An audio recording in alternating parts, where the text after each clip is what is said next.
Remember, I've got a new book out that is called Look Up. If you haven't ordered that yet, you can get that on exomarriage.com or you can get it on amazon.com. I believe it will bless you. We're also going to Israel next year at the end of this year, November and December. That information is there on your screen. We would love to have you join us on that trip. It's going to be a blessing. Now, I have joining me again today, best-selling author, end times expert Bill Salus.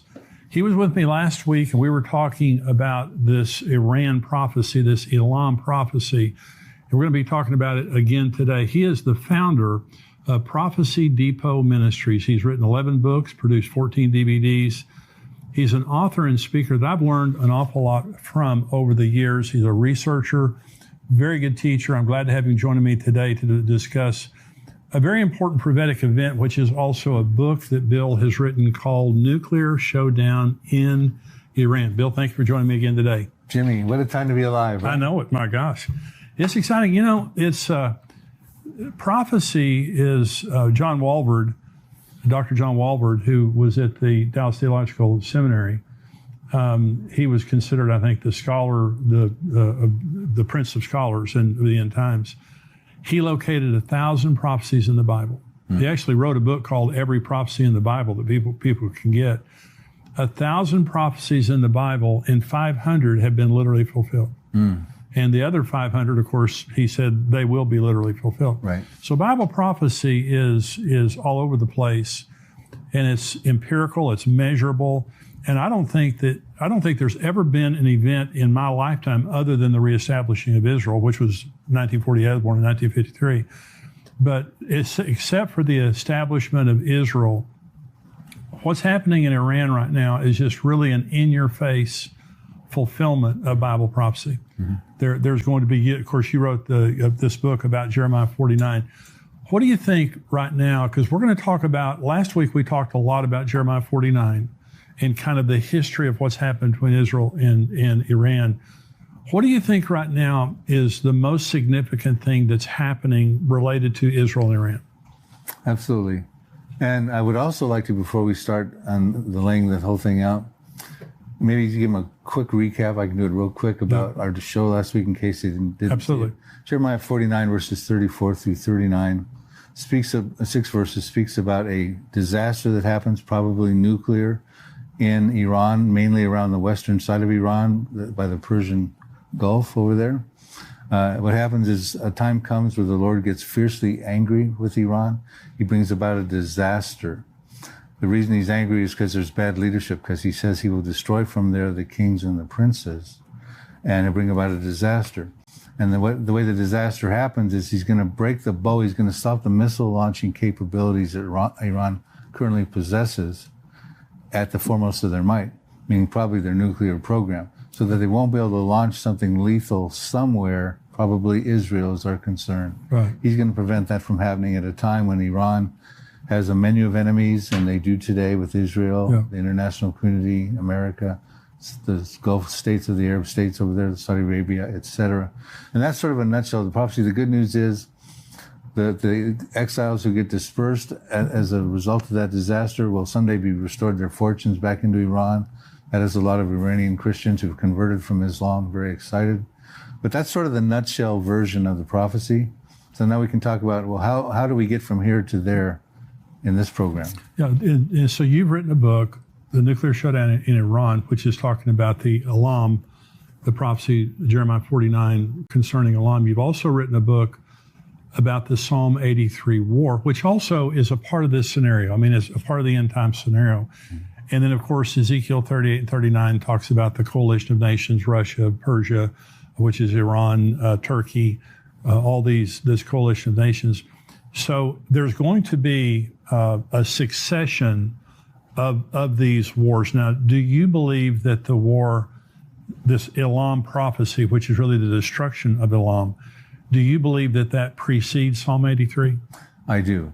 Tell me why. My radar right now is a sequence of prophetic events. Like you said, Israel 1948 was the last literal fulfillment of a prophecy. They're celebrating their 75th anniversary this May. Amazing. And I think the next prophecy is going to happen probably even this year, maybe this Iran prophecy, and it won't be another 75 years until the subsequent one. I believe at that point, like birth pangs, they're going to be becoming more intense and become more frequently, and you can't stop them. And Jesus used the analogy in Matthew 24, verse 8, end times would be like birth pangs, right? These types of events. Right. So what I'm looking at right here, because what we see going on with Iran's nuclear program, we went through a whole history of the last 10, 13 years of Israel's concerns about Iran's nuclear program. I believe they've got to no longer act covertly, but going to act overtly against Iran, and they're going to attack Iran's nuclear program. They've been training for it. They've got money for it, and they're prepared to do that. But they also know when they do that, they will create probably a proxy war around them with Hezbollah to the north, who has 150,000 missiles, some of them precision guided, pointed at Israel that they could fire about 3,000 missiles a day. You also have Syria, right? Iran's proxy Syria with Bashar al-Assad, who used chemical weapons over 300 times in their Syrian revolution. Wow. A serious threat to Israel. You have the Hamas down by the Gaza area there, Iranian proxy, who says they can send 1,000 missiles a day into Israel to match what Hezbollah is doing from the north. So Israel is surrounded. You have the Houthis way down beyond Saudi Arabia, down in Yemen. They say we also now have precision-guided missiles from Iran that could hit Tel Aviv. You have Shia militias in Iraq and more. So I'm saying at this point Israel has to act. They've got to probably preemptively act, maybe even unilaterally. Well, their options are all terrible. If they don't do anything, Iran is going to strike them with a nuclear weapon. They've said they will. They've been trying to get nuclear capacity, which they either are there, they're very close to being there. Now, on the last program, Bill, you were talking about how they have attacked Iran's nuclear facilities over and over, killed their nuclear scientists, all those things like that. And so Israel knows what's happening in Iran. Do you believe that? I mean, in their nuclear program. I absolutely do. Matter of fact, the Mossad had confiscated 100,000 documents of Iran's nuclear program back in, they released information on that in April of 2018. So they can get in there and they can get the information they want. So I think they're pretty well aware of the status and progress of Iran's nuclear program. So I'm saying that to say they know when to strike. They know how close Iran is to getting the nuclear warheads, so they know when to strike. It seems as though that because of the rhetoric of Israel and Iran, that's getting pretty close. They're getting pretty close. So if Israel doesn't strike, one nuclear strike from Iran to Israel is pretty much game, set, match if they hit the right place. So Israel, they can't do that. So their other choice is to bomb Iran, which immediately starts all the proxies going on. Right. Now, do you believe that's the Psalm 83 war? I believe, here's how I would lay this out, Jimmy, if I can. I've got it down to a few-minute version. Right? I've been done enough of these shows, right? Israel and Iran go toe-to-toe. Israel probably preempts the strike. Iran then calls upon its proxies, who we just enumerated upon. Right. It's got Israel surrounded. Right. Now, Iran is not in the Psalm 83 war, which we can talk about who is in just a moment. But Syria, under the banner of Assyria, Hezbollah under the banner of the inhabitants of Tyre in Psalm 83, Hamas down in the Gaza, the Philistines, as part of Psalm 83. They're all involved in Psalm 83. They're going to, I believe they would then come with Iran against Israel. And I think Israel comes under a prison rules fight. I mean, they're in trouble now because their Iron Dome and their defense missile systems cannot stop the barrage that's going to come against them. And I believe then you would see Israel has to act out with a nuclear weapon and take out a major city to make a statement. And I believe that city they would destroy would be the most opportune city to destroy. Right close to them is Damascus. Right. I believe they would reduce Damascus to rubble in fulfillment of Isaiah 17, verse 1. Right. It says, Damascus will cease from being a city, it will be a ruinous heap.